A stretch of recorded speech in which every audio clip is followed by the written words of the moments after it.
Welcome to Unit 12. Let's talk about an overload of the immune system associated with allergies, transfusion reactions, and glomerulonephritis, and that would be hypersensitivity reactions. A normal but exaggerated or uncontrolled immune response.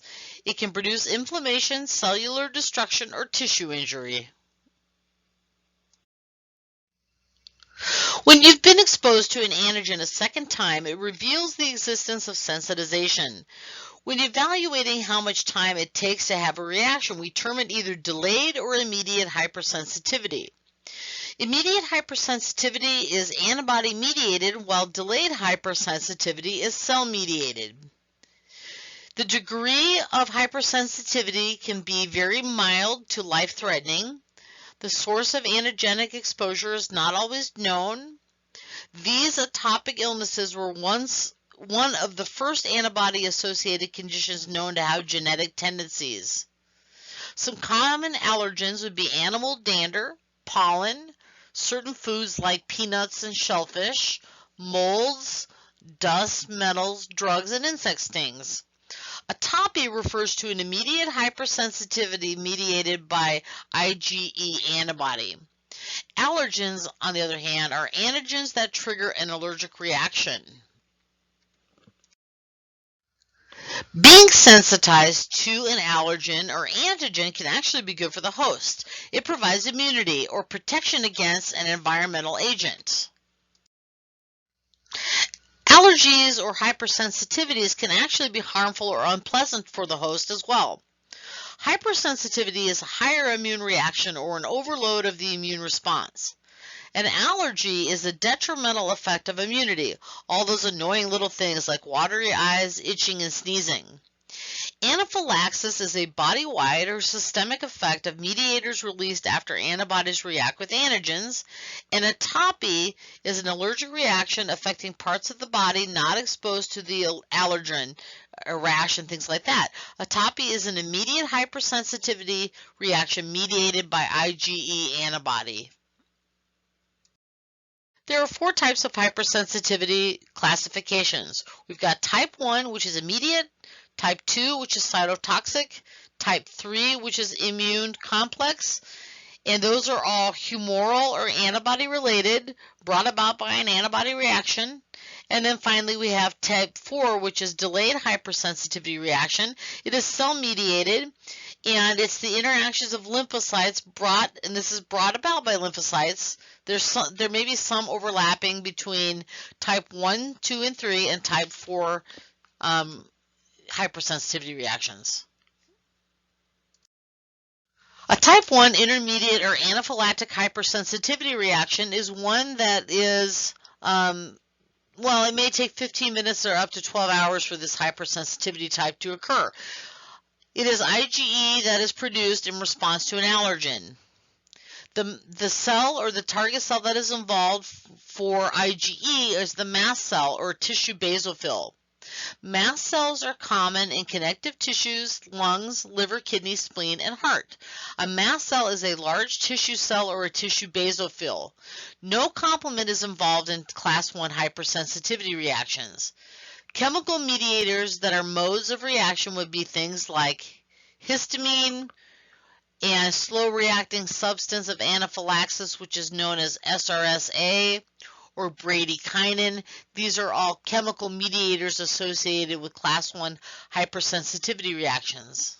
Some examples of type 1 hypersensitivity reaction would be things such as hay fever, asthma, food allergies, bee stings, and even hives. These are genetically determined allergies that are IgE influenced.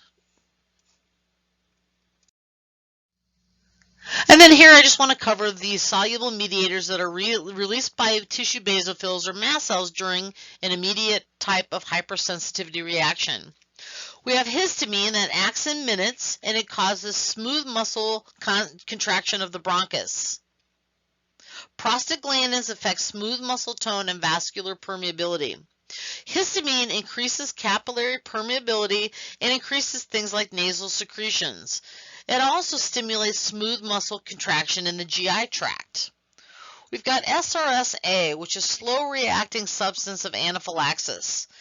And this causes prolonged contraction of the smooth muscle, increased mucus secretion in the small airways, and it is a major bronchospasm factor in asthma. This usually happens in about 6 to 12 hours after the contact with the allergen. Then we have ECFA, which is eosinophil chemotactic factor of anaphylaxis. This causes an influx of eosinophils which will accumulate around mast cells and neutralize other mediators. Then we have bradykinin, which is slow to react. It causes edema and smooth muscle contraction. Serotonin contributes to rapid contraction of smooth muscle and increase of vascular permeability. Then we have platelet activating factor, which causes a rapid change in the shape of platelets and contraction of smooth muscle. Then we have the anaphylatoxins, which are C3A, C4A, and C5A, and we talked about these in a couple units past. They produce edema and increase the release of histamine from mast cells. And prostaglandins, like I already mentioned, affect the smooth muscle tone and vascular permeability. These are all soluble mediators released from mast cells during immediate hypersensitivity reactions. So there's a couple ways we can help the clinician diagnose intermediate hypersensitivity reactions. First, getting a patient's history is extremely valuable. Then we can do skin tests. That's a pinprick with an allergen, and we look for a red raised reaction. It can identify environmental factors that may be responsible for allergies. Then we have serum IgE levels. Those can be evaluated. We can measure the total IgE in the patient's serum. This is called RIST, or radioimmunoassay. Or we can look at specific IgE that can be measured in their serum, and that's called RAST, radioallergoassay. We can do the immunocap test, which tests specific allergens. Hundreds of allergens can be tested. There are things that we can do to make type 1 hypersensitivity reactions bearable, and that would be allergies bearable. For one, we can control the environment that we live in. We can avoid specific allergens that cause type 1 hypersensitivity reactions. For example, we can control the environment so we don't come in contact with pollen, dust, animal dander, spores, milk, eggs, insect bites, etc. We can undergo desensitization, where we get allergy shots. This is a deliberate injection of a specific allergen weekly with low dosages that then generally higher doses are given over 1 to 2 years. This stimulates IgG blocking antibodies which bind to the allergen, preventing them from reaching IgE on the mast cells. And then finally, we can treat allergies with drugs, such as treating allergies with antihistamines, steroids, epinephrine, or theophylline. These drugs are an array of antihistamines, smooth muscle relaxants, and mast cell stabilizers.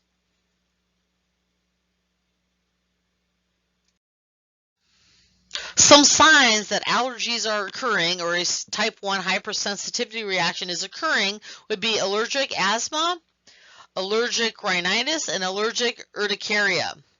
Allergic rhinitis is basically hay fever, watery nasal discharge, sneezing and itching. Eosinophils may be found in nasal secretions. Hay fever is usually something associated with ragweed. Okay. Then we have allergic asthma. This is where our patient has bronchial muscle spasms.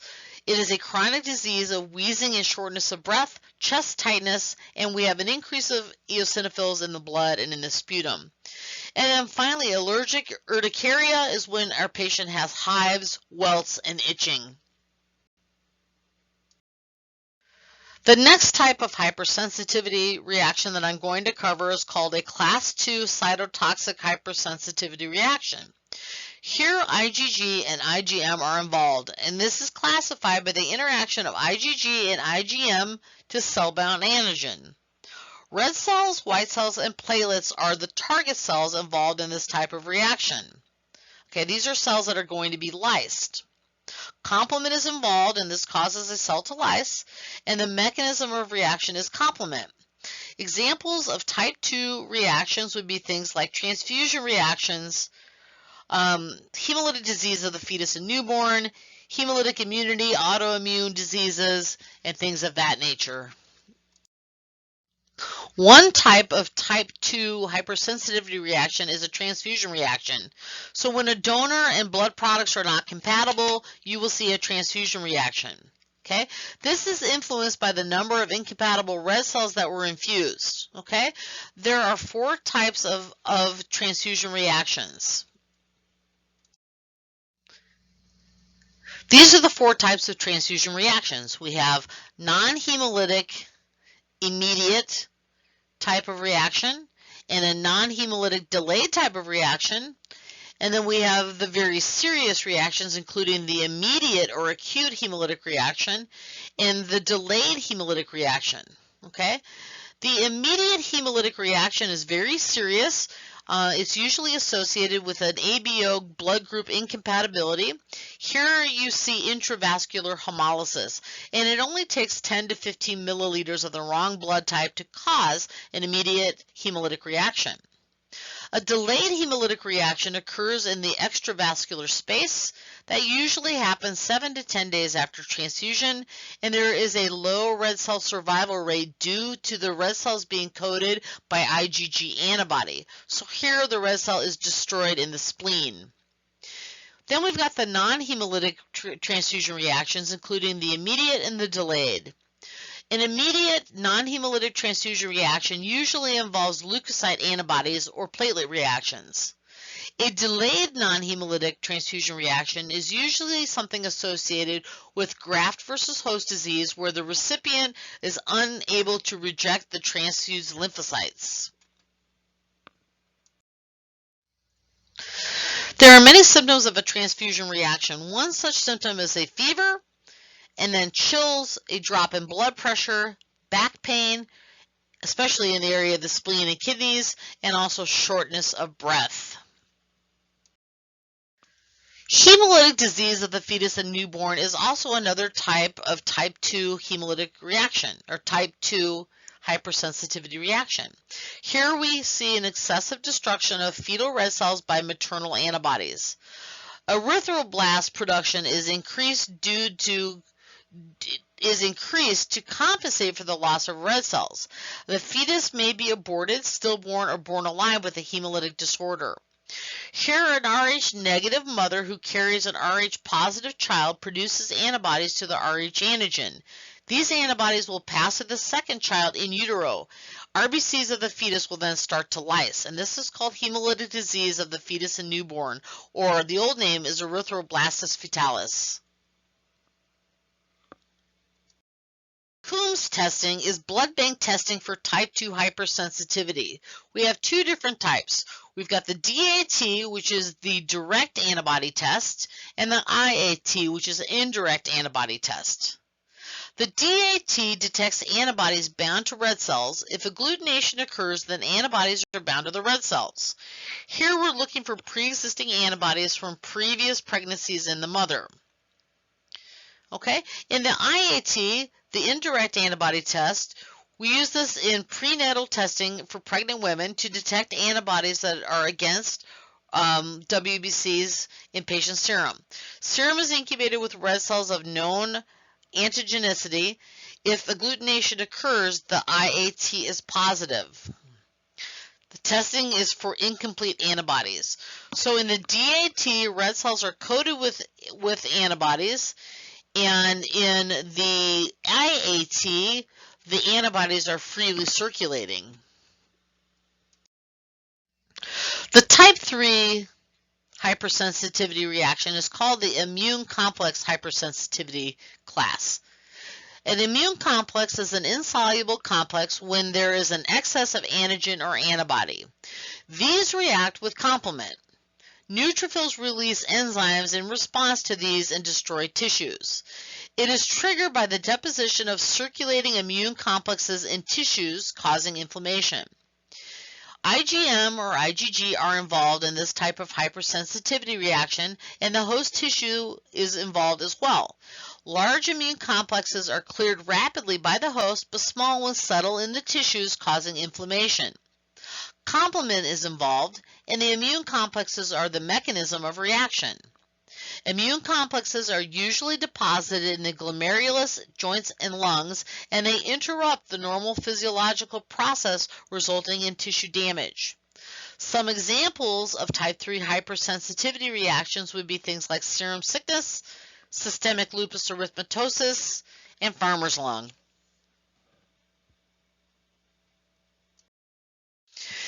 In type 3 hypersensitivity reactions, immune complexes are deposited in blood vessel walls, glomerular membranes, and other sites. Immune complexes interrupt the normal physiologic process and destroy tissues. IgM and IgG antibodies react with soluble antigens in the circulation. The sickness happens when these complexes are not cleared from the circulation by phagocytosis, and then neutrophils react with these immune complexes and release their granule substances, whatever those may be. Type 4 delayed type hypersensitivity is also known as cell-mediated hypersensitivity. Okay, there are no immunoglobulins involved here, and it's usually the T cytotoxic T delayed type hypersensitivity cells or macrophages that are involved in this type of hypersensitivity reaction. Lymphokines are the mechanism of reaction. They release soluble mediators. Some examples of type 4 hypersensitivity reaction would be things like poison ivy reaction, contact dermatitis, skin tests such as the PPD for tuberculosis, or graft rejection. A delayed type hypersensitivity reaction is denoted as DTH. Lymphocytes don't recognize antigens of living cells but are immunologically active through cell-to-cell contact and soluble mediators known as lymphokines. Here I'm going to go ahead and outline the types or mechanism of reactions. In type 1 hypersensitivity, IgE antibodies are fixed to mast cells. They react with the antigen, triggering the release of various chemical mediators, which leads to rapid tissue damage. In type 2 hypersensitivity or a cytotoxic hypersensitivity reaction, IgG or IgM react with antigen on target cells. Those target cells are usually red cells and activate complement, causing cell lysis. In type 3 hypersensitivity, here in the immune complex hypersensitivity reaction, we've got IgG or IgM that forms complexes with antigen and complement, generating neutrophil chemotactic factors, resulting in local tissue inflammation.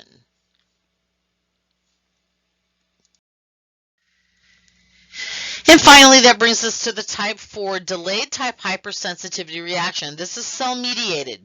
The antigen binds to a specific T cell, which causes these cells to release a variety of soluble mediators called lymphokines, which produce inflammation.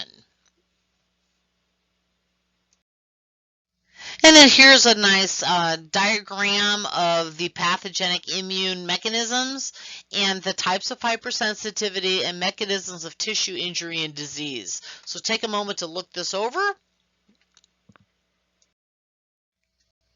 There are many substances associated with hypersensitivity, including things such as transfer factor. Transfer factor activates inert T cells and can convert non-sensitive lymphocytes to a state of antigen sensitivity. MIF is macrophage migration inhibition factor, and it prevents macrophage migration. It actually holds the macrophage near the lymphocyte. Then we have MAF, which is macrophage aggregation factor. It activates angry macrophages and increases phagocytosis. Macrophage chemotactic factor accounts for infiltration of monocytes into skin test sites. Monocytes are transformed into macrophages here. Lymphotoxins, or LTs, destroy tumor cells or tissue grafts. Interferon, of course, is produced by leukocytes, monocytes, and macrophages, and lymphocytes. They have antiviral properties and prevents viral replication. And then we have blastogenic factor, which induces proliferation of the T cells. It induces interleukin-1 and interleukin-2, and this is secreted by macrophages.